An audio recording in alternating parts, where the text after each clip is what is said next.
This is why Thiago Motta was better tactically than Guardiola. When Man City had the ball, Juventus positioned 5 players in Zone B to cover the passing lines. They mostly performed individual marking. 2 exceptions. Vlahovic was against Ederson and Diaz, while Conceição against Grealish and Guardiola. Man City understood the spaces and tried to advance through the side with numerical superiority. However, Juventus had great tactics off the ball. Conceição scanned the pitch and saw that his teammates are moving to cover Grealish and Doku. Thus, he moved to press Guardiola. Now Ederson is with the ball because he is the free player in the build-up, as Juventus positioned 4 players in the central channels, focusing on cover the passing lines to Lewis and Gundogan. Furthermore, they had 2 players wide to cover the progression through the flanks. Thuram was the key player to keep the balance and cover the space between the pressure block and the defensive line. Here he's on the left, because De Bruyne was the free player. When Man City tried to play direct to their strikers, Juventus defenders were over them to reduce the space and time for them. This was risky since Motta's side had a 4v4 in their half. Mostly Guardiola's side play horizontal passes between their center-backs and their players on the flanks.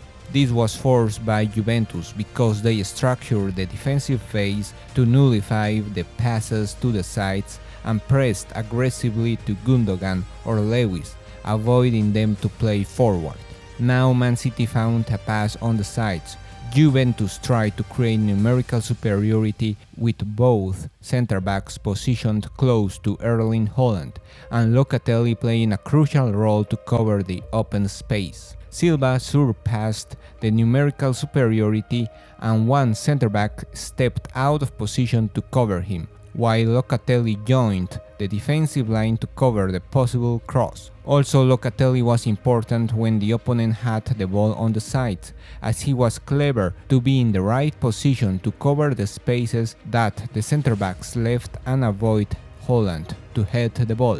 When Juventus defended deeper, they had 10 players behind the ball and were more focused on covering the spaces rather than players. But when a free player received the ball, they moved to press. Also, the center-backs were smart to follow the opponents that wanted to run to the space. When Juventus tried to play out from the back, they had 2 ways to progress. Man City pressed with 4 players in Zone A and 2 players between Zone A and B. However, the goalkeeper could find the free fullback, because City's fullback didn't move to press as he stayed with the winger. Therefore, there was a space between the pressure block and the defensive line.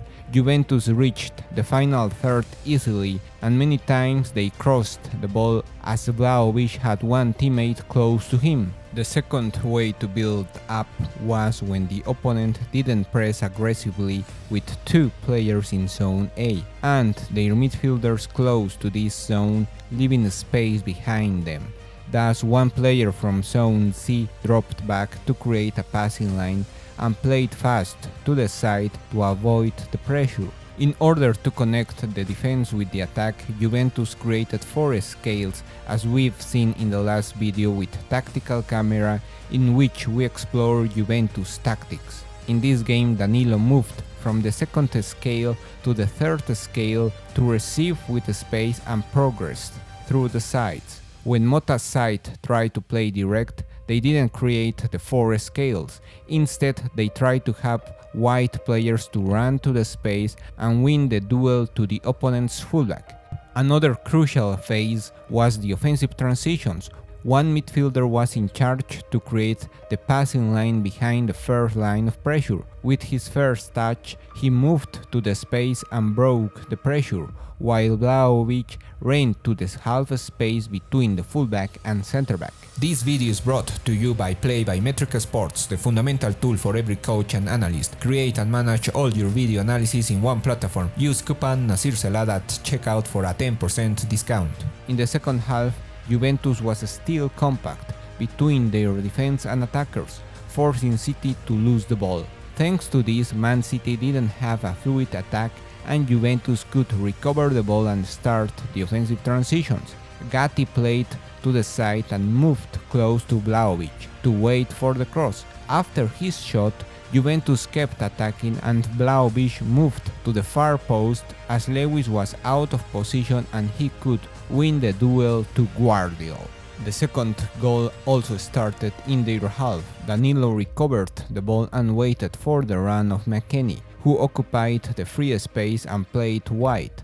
Vlahovic ran to the near post, dragging defenders and creating space for McKennie. Leave your thoughts about Motta's tactics. Subscribe and drop a like if you enjoyed the video. Thanks for watching.